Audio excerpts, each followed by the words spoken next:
Let me take you back to Boston in the late 1600s.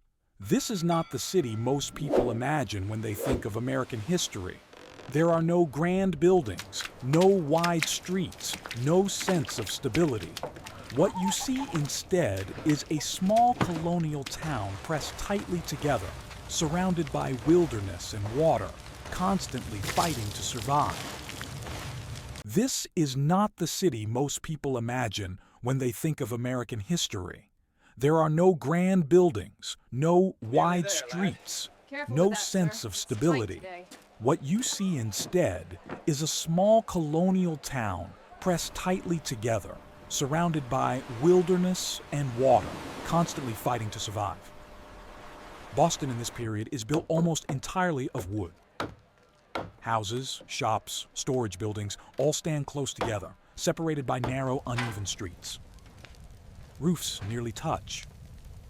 Chimneys burn day and night. Fire is everywhere because fire is necessary for life. Walk with me through these streets. Cooking fires burn inside homes.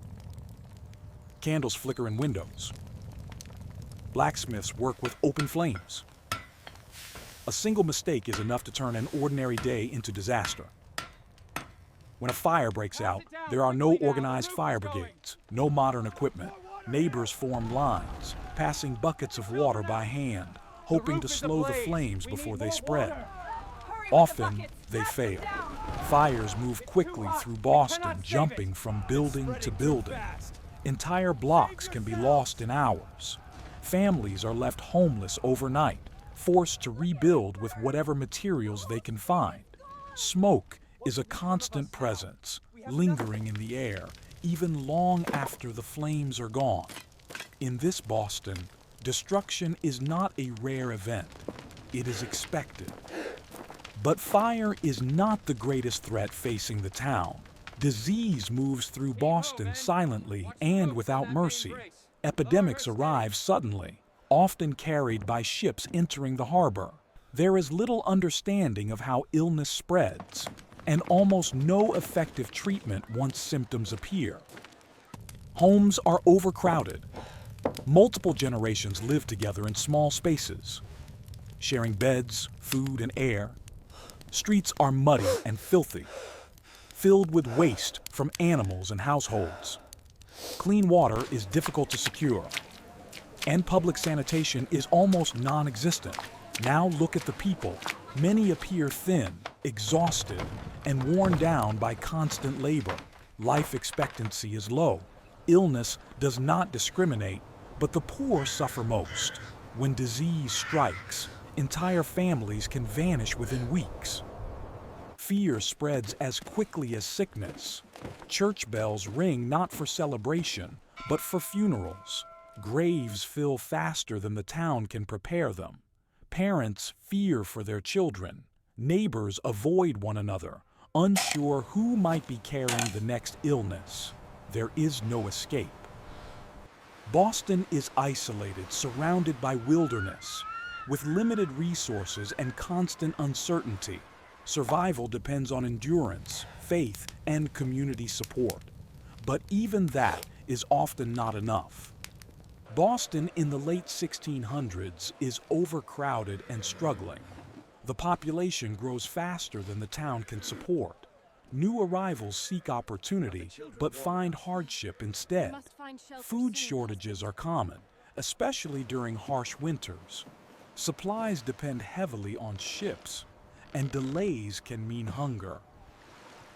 Work is constant and exhausting. Men labor in trades, on docks, and in fields.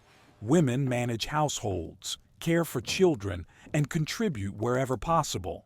Children are expected to help from a young age, learning quickly that survival comes before comfort. Despite everything, the town does not collapse. After fires, people rebuild. After epidemics, life resumes. Streets fill again with movement, noise, and labor. There is no time to dwell on loss. Boston survives because it must. This period leaves scars.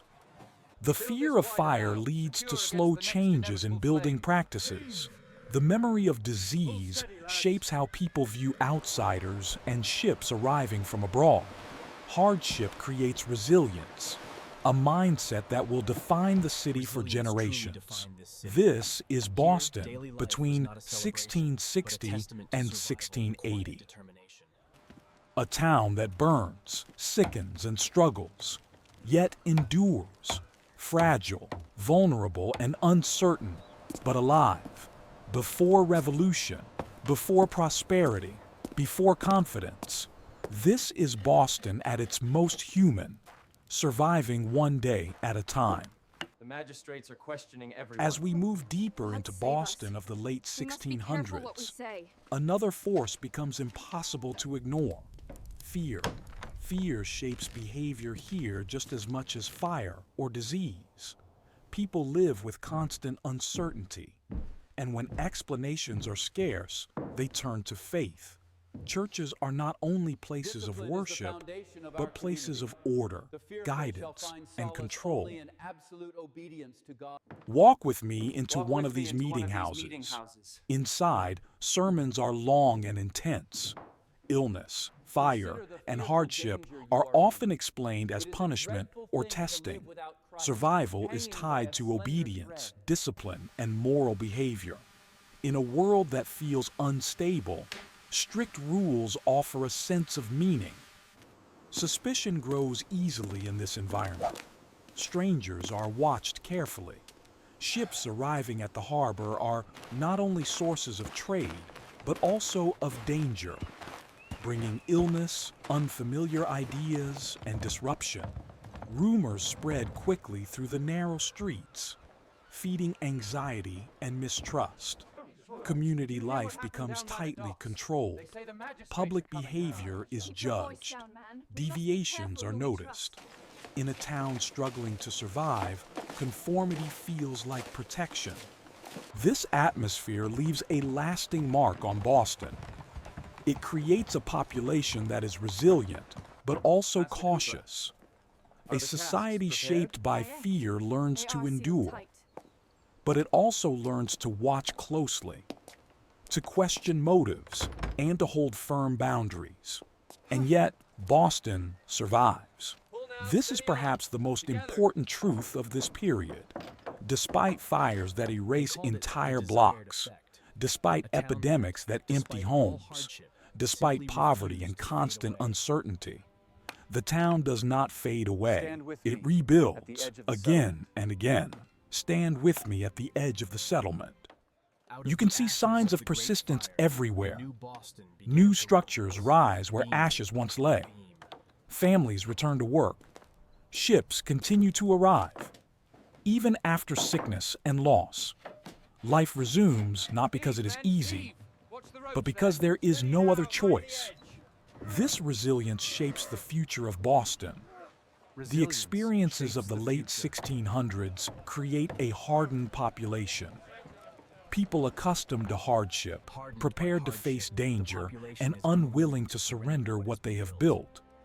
These lessons will carry forward into the next century. By the time Boston enters the 1700s, it will no longer be just a fragile settlement. It will be a town shaped by survival. What you see here, the endurance, the caution, the determination, becomes the foundation for everything that follows. Before prosperity, before rebellion, before history remembers it. This is Boston at its breaking point, and at the same time, the town stands at its breaking point, and at the same time, at its beginning.